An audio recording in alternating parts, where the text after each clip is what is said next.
Bienvenidos a Amu Curiosos, yo soy Amu Neuroscience and Biology, o Amu mejor dicho. Neuroscience and Biology son los temas que más tratamos en este canal, neurociencia y biología, y por supuesto todas las ramas derivadas de estos, es decir, toda la parte de neurobiológica, neurofarmacológica, etcétera, y por supuesto también toda la parte de biología enfocada a todas sus ramas, biología botánica, biología celular, biología general, biología molecular, biotecnología, bioquímica, fisiología animal y vegetal, etcétera. Vamos a hablar de un montón de cosas en este canal, así que si te gusta, te invito a que te quedes. Por supuesto también, y si no eres tanto de ver vídeos o tal, pues también tenemos un canal de Twitch para que sea más interactivo y más de directos. También tenemos un canal de Discord, también tenemos un montón de redes sociales donde publicamos cositas. Por ejemplo, Facebook, Twitter, Instagram y Ciencia Red. Y por supuesto también tenemos no solamente todo esto, sino que tenemos un blogger donde publicamos también cositas escritas un poquito más extensas, y también tenéis, para más información y para si queréis contenido un poco más exclusivo, el Patreon, donde de vez en cuando pues oferto cositas, tenéis cierto poder dependiendo de qué nivel elijáis. Y básicamente eso es a lo que venís a este lugar, a construir vuestro conocimiento, a ayudarme a mí a construir el mío siempre, con vosotros y con vuestra ayuda. Y nada, pues que espero que disfrutéis mucho de los vídeos. Muchísimas gracias a todos aquellos que os queréis unir a esta maravillosa comunidad de Amu Curiosos, dejando un like, dejando un comentario y o directamente suscribiéndoos. Llevamos ya 3 años haciendo divulgación, así que esperamos mejorar todavía más. Y pues nada, bienvenidos a la aventura y que la disfrutéis muchísimo. Un abrazo enorme y comenzamos. La generación de la diversidad del BCR es la generación de los receptores para el antígeno de los linfocitos T y linfocitos B, es decir, los TCR y BCR respectivamente. Se produce antes del contacto con el antígeno durante la ontogenia o el desarrollo linfocitario, que tiene lugar en los órganos linfoides primarios, en la médula ósea y por tanto también en el hígado fetal para los linfocitos B y en el timo para los linfocitos T. Los mecanismos que permiten generar la diversidad de las inmunoglobulinas que integran a los BCR son similares, como veremos, a los que intervienen en la generación de los TCR. Normalmente la recombinación somática es un proceso importante porque los anticuerpos presentan una altísima diversidad y el número total de especificidades de anticuerpos disponibles se conoce como el repertorio de anticuerpos o de inmunoglobulinas, que en los humanos está en torno al 10 elevado a 11, que no es poco. No existe un único gen, por tanto, que codifique para la cadena pesada H ni otro que codifique para la cadena ligera L, sino que nos encontramos en un grupo de genes que codifican para la región variable y otro grupo de genes que codifican para la región constante, que se disponen además de forma secuencial. Los genes que codifican para la cadena pesada y se encuentran en el cromosoma 14 son los que codifican para la cadena ligera o kappa, que están concretamente en el cromosoma 2, y los que codifican para la cadena ligera o lambda, que se encuentran por ejemplo en el cromosoma 22. La región variable normalmente es el producto de 3 segmentos génicos en la cadena pesada, que se denominan a su vez V, D y J, y 2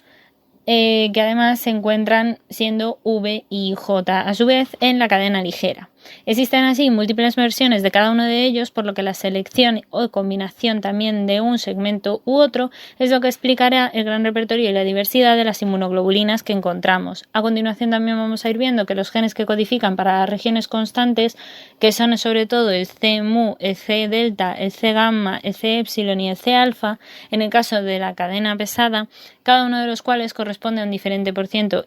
isotipo de las inmunoglobulinas, es decir, cada uno es de cada inmunoglobulina, y el C kappa y el C lambda, que estarán en la cadena ligera. Asimismo, las cadenas suelen ser consideradas como las que veis en el siguiente cuadro,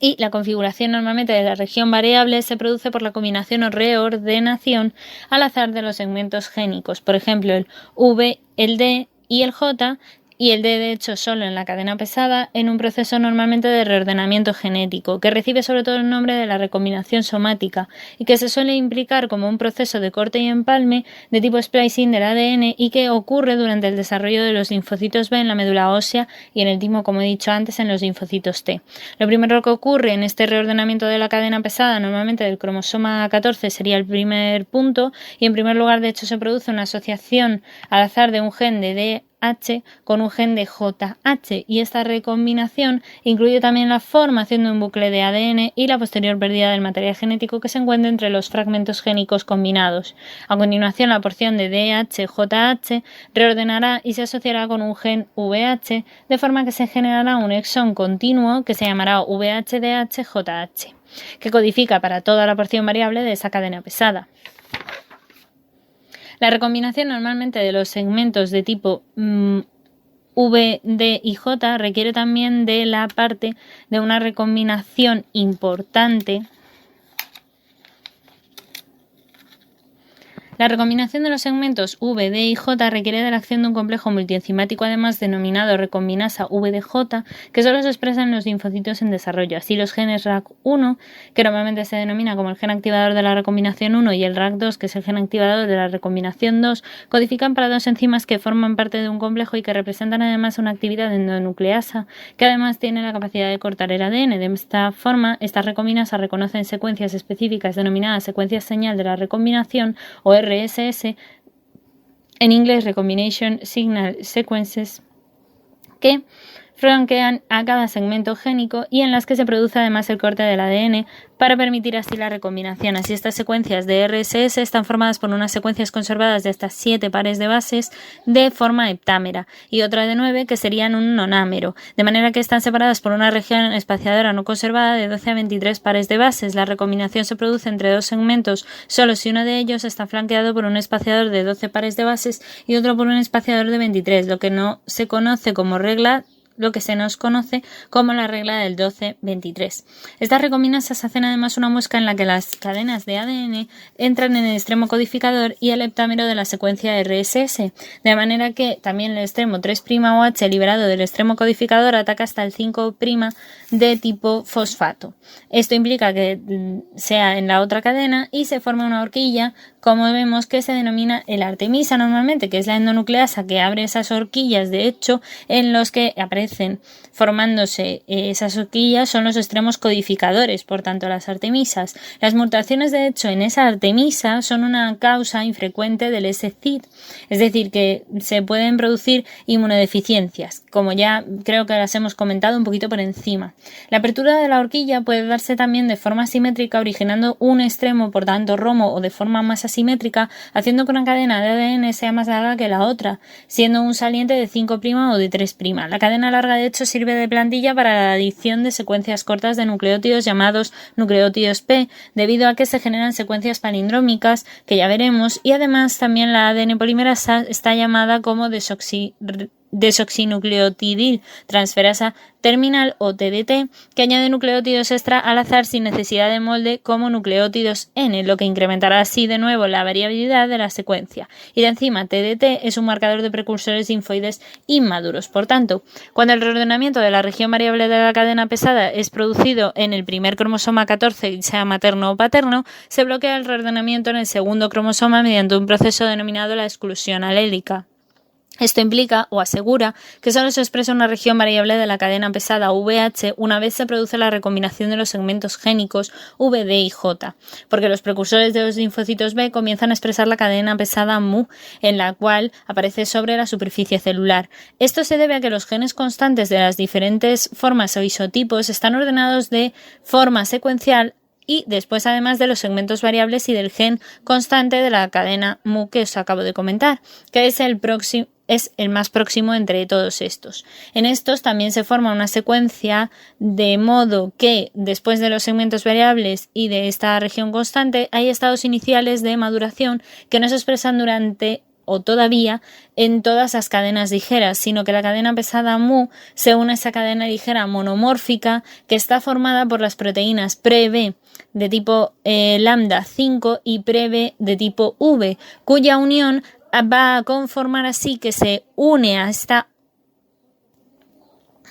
va a conformar que se une a una cadena ligera monomórfica formada por esas proteínas pre-B lambda 5 y pre-B V, cuya unión forma el denominado receptor del prelinfocito B o linfocitos pre-B o pre-BCR. Una vez está reordenada esta cadena pesada, comienza una serie de ciclos de proliferación celular que conducen al reordenamiento independiente de la cadena ligera, y el reordenamiento de esas cadenas ligeras de tipo kappa, que os recuerdo que estaba en el cromosoma 2, y el lambda, que está en el cromosoma 22, es similar a la cadena pesada, aunque de manera más sencilla debido a que carecen del segmento génico D, de forma que se produce una recombinación de los segmentos normalmente génicos VL y JL, en la que también participarán las enzimas RAC1 y RAC2 que ya hemos comentado previamente, y la primera cadena ligera que se logra sintetizar o desplaza de esta forma, digamos, a la cadena ligera monomórfica del pre-BCR, y está formado así el BCR de forma definitiva en ese linfocito B de manera todavía inmadura.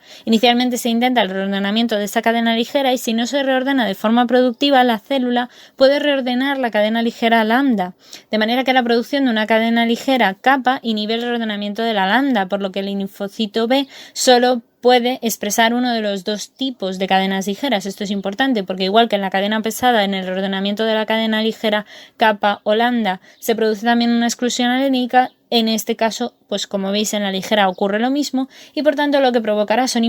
inmunoglobulinas de superficie que posean el mismo par VH-VL y garantizan la monoespecificidad antígena tan importante. La formación, por tanto, del BCR definitivo también es importante porque induce además la maduración de los linfocitos B maduros que coexpresan en su membrana inmunoglobulinas de los isotipos IgM e IgD, que presentan además una idéntica región variable y por tanto una única especificidad antígena. Esta expresión simultánea de IgM e IgD en los linfocitos B maduros, que son vírgenes y no están, por tanto, o no han estado en exposición con un patógeno o con algún tipo de agente extraño, está regulada a nivel del procesamiento del ARN mensajero, además de la asociación de una misma región variable VH con la región de la constante mu o la constante delta, ¿vale? Esa región que se produce por splicing alternativo del ARN mensajero. Cuando se produce, por tanto, la entrada del antígeno, este es reconocido por esas inmunoglobulinas específicas de membrana, y eso produce al final un aumento de la concentración de IgM por splicing alternativo, como os digo, del ARN mensajero diferente, de manera que el corte se produce antes de esas secuencias que codifican para las regiones transmembrana y también para las citoplasmáticas. La hipermutación somática es otro proceso también importante que no podemos dejar de mencionar, porque es verdad que existen otros mecanismos generadores de variabilidad que tienen lugar en los centros germinales de los ganglios linfáticos, por tanto órganos linfoides secundarios, una vez que el linfocito B se ha activado en respuesta a un antígeno, por lo que es un proceso dependiente del antígeno, pero este proceso se denomina hipermutación somática. Este proceso, que se denomina hipermutación somática y que es una mutación somática como tal porque consiste en la introducción al azar de mutaciones puntuales en las regiones de hipervariabilidad y por tanto de las CDRs, normalmente este proceso, que está mediado sobre todo por la enzima denominada desaminasa inducida por activación o AID, que lo que hace es desaminar las citosinas del ADN convirtiéndolas en uracilos. Estos uracilos son eliminados por enzimas específicas y van a dar lugar al final a básicamente resultando o reparando por otras enzimas que cometen otros muchos errores y van a dar lugar, por tanto, al final a mutaciones. La hipermutación somática es la que afecta exclusivamente a los genes variables ya reordenados, como hemos dicho antes, y constituye además la base molecular de la generación de anticuerpos de mayor afinidad. Este proceso se conoce como la maduración de afinidad precisamente porque es un proceso que genera anticuerpos con una mayor capacidad de unirse a determinados los antígenos. Debido a que en el proceso de hipermutación somática se introducen mutaciones al azar, también puede darse lugar a la generación de anticuerpos con menor afinidad por los antígenos o incluso con la pérdida de la unión del antígeno. En este caso, los linfocitos B que generen anticuerpos con menor afinidad morirán por procesos de apoptosis. Pues hasta aquí por hoy, muy curiosos. That's all, folks. Espero que os haya gustado mucho el vídeo. Dejar un like, un comentario y una suscribida si no lo habéis hecho ya. Y nos vemos en el próximo vídeo. Que la ciencia y la fuerza os acompañe.